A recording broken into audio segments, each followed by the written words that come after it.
To hundreds of pages of newly released evidence in the case against Casey Anthony. Our team of reporters has been poring over the stack of documents just made available, and here's what we know right now. One of Casey's childhood friends speaks out for the first time about an issue that has been questioned many times in this investigation. Just who is Kaylee's father? But first, Casey's grandmother opens up about stolen money, and she's the first Anthony family member to suggest the rivalry between Casey and her mother Cindy could have played a part in what happened to Kaylee. WESH 2's Bob Keeling starts our team coverage. And Bob, some pretty startling comments from Casey's own grandmother. Yeah, Jim, and just to put it in some perspective, this is an August interview before we knew for sure that Kaylee was dead. Casey's maternal grandmother said this to investigators: "I just wondered if she hated her mom more than she loved Kaylee." Cindy Anthony's mother, Shirley Placia, told investigators Casey had stolen money from her and run up as much as $45,000 in charges in her parents' name. That and other problems led Cindy to seriously consider getting guardianship of Kaylee.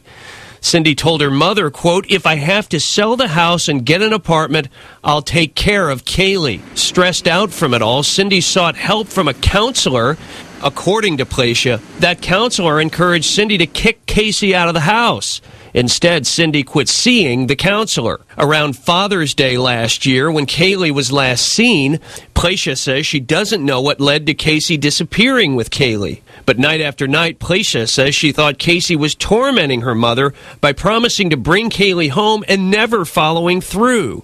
To me, Placia told investigators, that was on purpose. It's important information because for the first time, a close family member is amplifying what Casey's friends have already suggested, that Casey took Kaylee away because of the rivalry she had with her mother. I just wondered, Placia told investigators, if she hated her mom more than she loved Kaylee. Now, nowhere in these new interviews with Casey's grandmother or other documents, interviews with friends or Cindy's coworkers, do we get specific information on what may have happened, if anything, between mother and daughter on June 16th to prompt Casey to stop living at the Anthonys. All new at 5 o'clock, however, her grandmother talks about whether she thinks Casey would intentionally harm Kaylee to get at her mother, Cindy. Jim. Bob, thanks a lot. Today's documents also shed new light on the mystery surrounding the identity of Kaylee's father. WESH 2's Amanda Ober continues our big story team coverage. And Amanda, who shared this information? Well, a young woman by the name of Melina Calabrese says she's been Casey's best friend on and off since the 7th grade. The two of them worked together at Universal Studios for a brief time in high school. And it was shortly after that Calabrese says Casey spilled the beans about her out-of-wedlock pregnancy. According to Casey's longtime friend, Melina Calabrese, after Casey gave birth to Kaylee, she told her the father was Casey's fiancé at the time, Jesse Grund. But when Jesse and Casey broke up, Casey changed her story.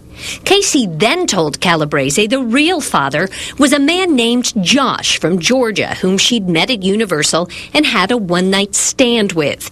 Casey claimed Josh was already planning to marry another woman with whom he had children, so they only kept in contact for a short time. Casey also said Josh was later killed in a car crash shortly after Kaylee's 2nd birthday. Calabrese told detectives she'd seen a big change in Casey and didn't recognize the person she was seeing on TV. She said the photos of Casey out partying at nightclubs made her think Casey was trying hard to be someone she was not. Now, detectives also talked to a man who claimed he lived with Casey and her boyfriend during the month that Kaylee was missing. Coming up on WESH 2 News at 5, hear what he had to say about Casey's alleged pot habit. Amanda Ober reporting, WESH 2 News.